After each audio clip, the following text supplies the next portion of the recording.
नमस्कार, आप देख रहे हैं आप तक न्यूज और मैं हूं आपके साथ आरती सिंह आजाद। डालते हैं नजर आज की खास खबरों की ओर। एट थाना क्षेत्र के ग्राम अकोड़ी में 35 वर्षीय युवक ने लगाई फांसी। जी हां, परिजनों द्वारा आरोप है कि 4 दिन पूर्व थाना 8 में दी गई तहरीर मृतक द्वारा आरोप लगाया गया था कि उसकी पुत्री के साथ गांव के ही 2 लोगों ने किया बलात्कार। मृतक की पत्नी अमरावती द्वारा बताया गया कि थाना प्रभारी ने हमारी पुत्री के साथ हुए बलात्कार की रिपोर्ट 5 दिन बाद दर्ज की और धमकाया कि तुमने उनको तो फंसा दिया है, लेकिन तुम्हारा पति भी नहीं बचेगा। परिजनों का रो रो कर बुरा हाल है। मामला गंभीर है। पूरी जांच का विषय क्या सच्चाई है क्या नहीं है, यह जांच होने के बाद ही पता चलेगा। परिजनों का आरोप, थाना अध्यक्ष ने पैसे लेकर अपराधी को छोड़ा। परिजन नहीं उतरने दे रहे हैं। बॉडी एसपी व डीएम को बुलाने की कर रहे हैं मांग। और खबर ये भी है कि परिजनों की पुलिस से हुई झड़प, जिसमें पूरा गांव पीड़ित के पक्ष में खड़ा है।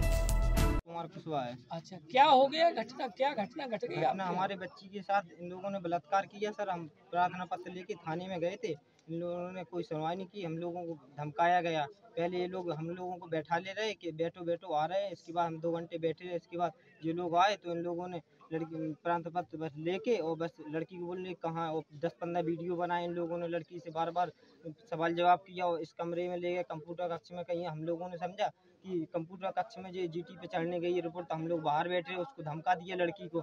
इसके बाद लड़की के और उल्टे बयान ले लिए, तुम्हें ऐसा बोलना सबके सामने। और फिर इसके बाद ये गौतम थे और इन दोनों लोगों ने सीओ और एसओ दोनों लोग बैठे थे, उनके सामने इन्होंने फोन चालू कर लिया और कह दिया ऐसा उल्टा बोलो। हम लोगों से कहा, प्रेशर बनाया कि अगर तुम लोगों ने ये ऐसा बोलो कि हमने गांव वालों के दबाव में आके हमने ऐसा सब इनके साथ कर दिया, ये लोग निर्दोष हैं, ऐसा सब साबित कर दिया। और एक एप्लीकेशन हम ही से लिखवा कर बोले ऐसा लिखो, नहीं तो तुम लोगों को यहीं पे डाल देंगे, अंदर कार्रवाई हो जाएगी तुम लोग। हमारे भाई साहब जो मृत हो गए वो घबरा गए थे एकदम। हमारे पास हम भी गए तो उन्होंने दस्तखत ले लिए हमारे भाभी के और भैया के हमारे। तो फिर इसके बाद कोई सुनाई और वो हंसते रहे वहाँ पे जो मुलजिम थे, तो वो बुरा लगा। इसके बाद उसी दिन से घूम रहे, कोई कार्रवाई नहीं हुई। कालीतीर लिफ्ट परियोजना को लेकर सांसद राजौरिया और विधायक बोहरा पर मलिंगा ने साधा निशाना। सांसद ने खाई है पीछे की रोटी, नहीं है उन्हें कोई शर्म, इसलिए हमेशा जनता की याद आती है वक्त निकलने के बाद, चाहे वो कोरोना हो या फिर बाढ़ की विपदा। जब लोगों को राहत मिल जाती है तब याद आती है सांसद को। जब वह सांसद नहीं बने थे तब भी ना ही मोदी प्रधानमंत्री थे, उससे पहले से ही प्रयासरत है कि चंबल लिफ्ट परियोजना को लेकर। अब चंबल लिफ्ट परियोजना आ गई है तो सांसद को याद है। ऐसे ही विधायक बोहरा ले रहे हैं कालीतीर परियोजना का श्रेय। अपने क्षेत्र की जनता को वो कर रहे हैं कालीतीर परियोजना के नाम पर गुमराह, जबकि 60 साल के राजनीतिक कार्यकाल में जनता के लिए पानी की व्यवस्था नहीं की गई। राजखेड़ा की जनता को वह झूठे सपने दिखा रहे थे। मलिंगा ने कहा, लोगों को मत करो गुमराह, मत दिखाओ झूठे सपने। झूठा श्रेय लेने से पहले वास्तविकता की जांच करो। विधानसभा से लेकर मुख्यमंत्री तक किसने किए थे प्रयास? कुछ दिन पहले ही की थी सांसद राजौरिया ने प्रेस कॉन्फ्रेंस, जिसको लेकर उन्होंने जवाब दिया कि विधायक गिराज सिंह मलिंगा ने, वो हमारे सांसद जी है ना, वो बहुत पीछे चलते हैं लेट। मैं जानता हूँ वो लोग कहते हैं ना कि अपने गांव में कहना होते हैं ना कि पीछे की रोटी खाई है, तो उनका क्या वो पीछे चलने की उनकी आदत है हमेशा, वो कभी आगे तक चले नहीं। आपको याद होगा जब कोरोना खत्म हो गया, जब जिले के अंदर एक भी मरीज नहीं था, जब तो वो आते हैं हॉस्पिटल को चेक करने के लिए, व्यवस्था देखने के लिए, जब पूरी तरीके से कोरोना समाप्त हो गया। और मैं जानता हूँ कि बादल के आज तक आपने देखा होगा कि कोरोना की मारामारी नहीं हुई है। तो जब तक वो कोरोना को हॉस्पिटल चेक करने के लिए आते हैं, वो भी आते हैं, और उनकी पार्टी के कार्यकर्ता और पदाधिकारी वो भी आते हैं। उन लोगों को शर्म तो रही नहीं है कि हम लोगों को क्या करना चाहिए कोई कार्य। और जब वो चम्बल आती है, जब चम्बल पूरी तरीके से समाप्त हो जाती, आने के बाद वो उसका अवतार पूरा एकदम धरातल पर आ जाती है, जब जाकर वो चम्बल पर जाकर नहीं चेक करते हैं कि लोगों का क्या है। जब जरूरत होती लोगों को मदद की कि कोरोना के पीरियड में हमें क्या चीज़ की जरूरत थी, तो जब तो उन्होंने कोई सुत नहीं ली जनता की। और जब चम्बल पर लोगों को बेचारे को खाना नहीं मिल रहा, लोग फंसे हुए थे, जब उनको वो याद नहीं आई। अब उन्होंने एक नया मुद्दा ले आए कि मतलब प्रधानमंत्री नरेंद्र मोदी की, ये मुद्दा जब का चला जो नरेंद्र मोदी प्रधानमंत्री नहीं थे, बारे में 11 थे स्टार्टिंग करी मैंने 12-13 बजे बहुत जोर पकड़ ली और 14 में आके नहीं माननीय प्रधानमंत्री जी नरेंद्र मोदी जी बने हैं और सांसद जी हमारे जाके नहीं 14 में बने हैं। तो न सांसद जी जाके नहीं अभी एक रिकॉर्ड निकलने वाले हैं सूचना के अधिकार के तहत कि किस जो चम्बल लिफ्ट योजना की यहाँ जरूरत क्यों पड़ी और क्यों कौन ने इसकी मांग उठाई। तो एक वो सूचना के अधिकार के तहत एक लेटर लिखे हैं, एक विधानसभा के काजे लिखे हैं कि चम्बल लिफ्ट योजना के काजे कौन कौन से विधायक। ओडिशा ट्रेन हादसे में दुर्घटना स्थल और घायलों से मुलाकात के बाद पीएम मोदी ने कहा कि ये हादसा विचलित करने वाला है। जांच के बाद हादसे के दोषियों को किसी भी कीमत पर बख्शा नहीं जाएगा। ओडिशा ट्रेन हादसे में पश्चिम बंगाल के कई लोग घायल हुए हैं। इन घायल यात्रियों से समेत अन्य लोगों को लेकर बस मेदिनीपुरी जा रही थी। बताया गया कि रास्ते में बस की एक पिकअप वैन से आमने सामने की टक्कर हो गई। ओडिशा ट्रेन हादसे को देखते हुए नागरिक उड्डयन मंत्रालय की ओर से एक एडवाइजरी जारी की गई है। मंत्रालय की ओर से कहा गया है कि भुवनेश्वर और ओडिशा से हवाई किराए में किसी भी तरह वृद्धि न की जाए। एयरलाइंस इसकी निगरानी करे। साथ ही मंत्रालय ने ये भी कहा है कि घटना के कारण उड़ानों का कोई रद्दीकरण और पुनः निर्धारण शुल्क न वसूला जाए। पश्चिम बंगाल सरकार ने बालासोर रेल दुर्घटना में मरने वाले राज्य के लोगों के परिजनों के लिए 5-5 लाख रुपए के मुआवजे की घोषणा की है। गंभीर रूप से घायलों को 1 लाख और मामूली चोटों वाले लोगों को 50,000 रुपए दिए जाएंगे। पाकिस्तान के पीएम शहबाज शरीफ ने ट्रेन हादसे पर दुख जाहिर किया है। यूरोपीय आयोग के अध्यक्ष उर्सुला वॉन डेर लेयन ने भी गहरी संवेदना जताई है। रूसी राष्ट्रपति व्लादिमीर पुतिन ने ओडिशा हादसे पर राष्ट्रपति और पीएम को शोक संदेश भेजा है। तुर्की ने भी शोक जताया है। केंद्रीय मंत्री धर्मेंद्र प्रधान ने कहा है कि कुछ तकनीकी कारण से ये घटना हुई थी। रेल विभाग ने इसकी जांच के लिए कमेटी बनाई है। रेलवे के अनुसार मृतकों का आंकड़ा 261 पहुंच चुका है। घायल यात्रियों को गोपालपुर, खंटापारा, बालासोर, भ्रदक और सोरो के अस्पतालों में ले जाया गया है। ट्रेन हादसे को लेकर जापानी पीएम फूमिया किशिदा ने पीएम नरेंद्र मोदी को शोक संदेश भेजा है। ब्रिटेन के विदेश सचिव जेम्स क्लेवरी ने कहा है कि पीड़ितों के परिवारों के प्रति मेरी हार्दिक संवेदना है। प्रधानमंत्री नरेंद्र मोदी ने बालासोर ट्रेन दुर्घटना के संबंध में स्थिति की समीक्षा के लिए एक उच्च स्तरीय बैठक की अध्यक्षता की। पश्चिम बंगाल की मुख्यमंत्री ममता बनर्जी बालासोर के लिए रवाना हुई। ओडिशा के मुख्यमंत्री नवीन पटनायक ने बालासोर के एक अस्पताल पहुंचकर बालासोर ट्रेन हादसे में घायल हुए लोगों से मुलाकात की। और अनेक राज्यों के नागरिक इस यात्रा में कुछ न कुछ उन्होंने गंवाया है। जिन लोगों ने अपना जीवन खोया है, ये बहुत बड़ा दर्दनाक और वेदना से भी परे मन को विचलित करने वाला, जिन परिवारजनों को इंजरी हुई है उनके लिए भी सरकार उनके उत्तम स्वास्थ्य के लिए कोई कोर कसर नहीं छोड़ेगी। जो परिजन हमने खोए हैं वो तो वापस नहीं ले पाएंगे, लेकिन सरकार उनके दुख में, उन परिजनों के दुख में उनके साथ है।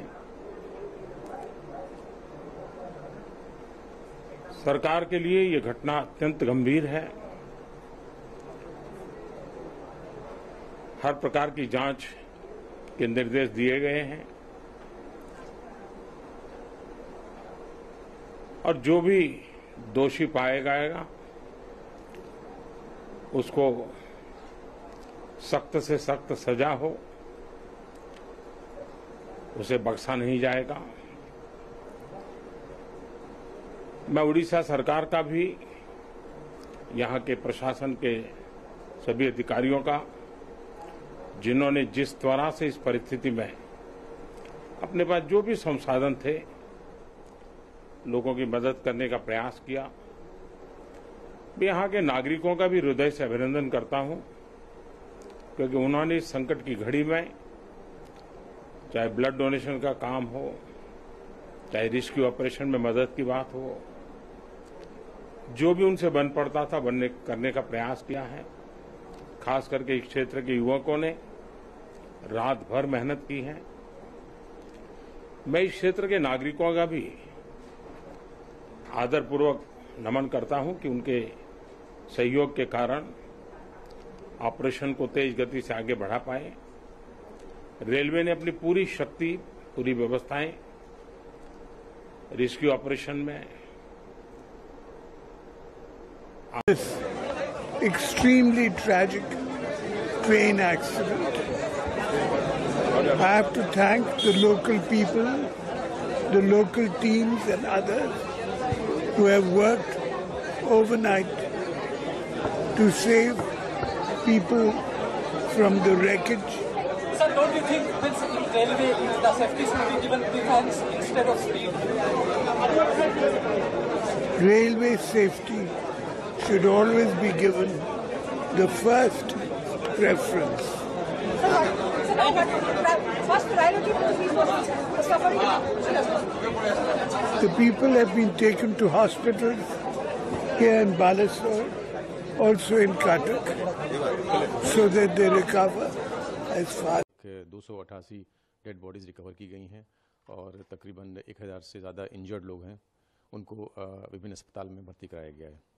जो ऑपरेशंस है वो तकरीबन लास्ट फेज़ में है। यहाँ पर जो सिचुएशन है उसमें गुड्स ट्रेन पर जो एक कोरोमंडल एक्सप्रेस की बॉगी है वो फंसी हुई है, मैंगल्ड है वो, और उसको अलग करने की कोशिश कवायद की जा रही है। इसके लिए हैवी क्रेन्स लाए गए हैं और पोकलेंस भी लगाए गए हैं जिससे कि जो रेल ट्रैक है उसको साफ़ किया जाए और रास्ता खोला जाए। इस कार्रवाई में थोड़ी अभी टाइम लगेगी क्योंकि इसमें ये थोड़ा स्लो प्रोसेस होता है और हैवी बॉगीज़ को उठाने में समय लगता है, सेफ्टी प्रिकॉशंस लिया जाना ज़रूरी है। तो ये मुझे लगता है कि ये ऑपरेशन रात भर चलेगा और हमारी ये भी कोशिश रहेगी कि हमारी टीम्स वहाँ पर मौजूद हैं कि अगर ऐसी कोई सिचुएशन आए कि बॉगीज़ में हो सकता है ऐसा कि कुछ बॉडीज़ मिलें, जब ये क्रेन हटाया जाता है वहाँ से साफ़ किया जाता है, और जो मैंगल्ड बॉगी है उसमें भी कुछ बॉडीज़ मिलने की संभावना है। जी, आपने कहा शायद कल तक चले, तो कुछ ऐसी संभावना कुछ व्यक्त कर सकते हैं कि लगभग कितने और घंटे चाहिए होंगे? 24 घंटे से ज़्यादा का क्योंकि हालांकि वक्त बीत चुका है, और हमने ये भी सुना था कि एयरफोर्स भी स्टैंड बाय पे, तो क्या ऐसी कोई ज़रूरत लगता है कि महसूस हो सकती है क्या ऐसा कुछ चीज़ें, और किसी एजेंसी की आवश्यकता पड़ सकती है जैसे एयरफोर्स की भी बात? सारी एजेंसीज़ वहाँ पर मौजूद हैं और जो सेंटर है उनके जो आला अधिकारी हैं वो स्टेट से समन्वय में हैं, लगातार संपर्क में है। जो भी कार्रवाई हो रही है, जो बॉडीज़ को शिफ्ट करने की अभी कार्रवाई हो रही है, बालासोर में जो बॉडीज़ हैं मॉर्ग में उनको भुवनेश्वर शिफ्ट करने की कार्रवाई की जा रही है। सो हमारे जो ऑफिसर्स हैं सेंटर के वो लगातार संपर्क में हैं, जो सहायता दी जाती कार्रवाई हो रही है। तो ये लगातार सभी एंगल से ये प्रोसेस चल रहा है।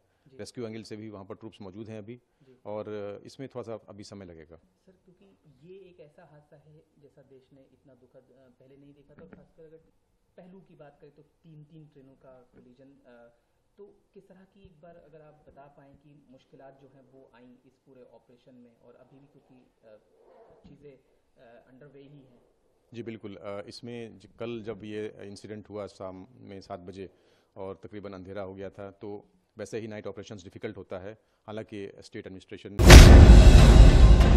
जनपद जालौन में आज सुबह सुबह चल पड़ा शासन का कानूनी हंटर। उप संभागीय परिवहन अधिकारियों द्वारा अलग अलग स्थानों पर चलाए गए सघन चेकिंग अभियान में 2 ओवरलोड ट्रक, 2 ओवरलोड ट्रैक्टर तथा एक मैजिक गाड़ी पकड़ी गई। सभी वाहनों पर 3 लाख रुपए के लगभग जुर्माना लगाए गए हैं। सभी वाहनों को जालौन कोतवाली में दाखिल कराया गया है। मामला जनपद जालौन के जालौन कोतवाली क्षेत्र का है। अवैध खनन, परिवहन और ओवरलोडिंग पे उप संभागीय परिवहन अधिकारियों ने अपना कानूनी हंटर चलाया है। इस संबंध में हमारे पास जो जानकारी उसके मुताबिक देर रात बुंदेलखंड एक्सप्रेसवे के पास उप संभागीय परिवहन अधिकारी उमेश कुमार सिंह ने 2 बालू से लदे हुए ओवरलोड ट्रकों को पकड़ा है। इन दोनों ट्रकों पर 2 लाख रुपए से ऊपर का जुर्माना लगाया गया। और सुबह सुबह जालौन कोतवाली क्षेत्र के 5 चौराहे के पास उप संभागीय परिवहन अधिकारी विनय कुमार पांडे ने ईंटों से लदे हुए ओवरलोड ट्रैक्टरों पर अपना कानूनी हंटर चलाया है। 2 ईंटों से लदे हुए ट्रैक्टर पकड़े गए हैं जिन पर 1 लाख रुपए के आसपास जुर्माना लगाया गया है। साथ ही एक छोटा हाथी यानी एक पिकअप गाड़ी पकड़ी गई है जिस पर पानी की टैंकर की सप्लाई होती थी। उस पर भी फिटनेस के अन्य जरूरी प्रपत्र मौजूद नहीं थे, लिहाजा उस पर भी 5500 रुपये के आसपास का जुर्माना लगाया गया। इस संबंध में सुबह सुबह आपने एक चेकिंग अभियान चलाया है, उसमें क्या कार्रवाई है, क्या जुर्माना है? अनधिकृत संचालन के विरुद्ध कार्रवाई चल रही है। जैसे जो बिना पंजीयन के कराए हुए, बिना कमर्शियल करवाए हुए जो ट्रैक्टर ट्रॉली चल रहे हैं, इनके खिलाफ कार्रवाई की जा रही है। अभी 2 ट्रैक्टर ट्राली, एक में 3500 यूनिट लगा हुआ है, दूसरे में 4000, दोनों को सीज किया गया है तथा एक कैंपर गाड़ी उसको बंद किया गया है जो 2019 से टैक्स बकाये में थी जी। इन पे कुल मिला के कितना जुर्माना लगाया गया है? जुर्माना तो दोनों पे 50-50 हज़ार रुपये है टैक्स। फिलहाल इतना ही, कल फिर हाजिर होंगे कुछ और बड़ी खबरों के साथ। तब तक के लिए बने रहे हमारे साथ और देखते रहें आप तक न्यूज़। नमस्कार।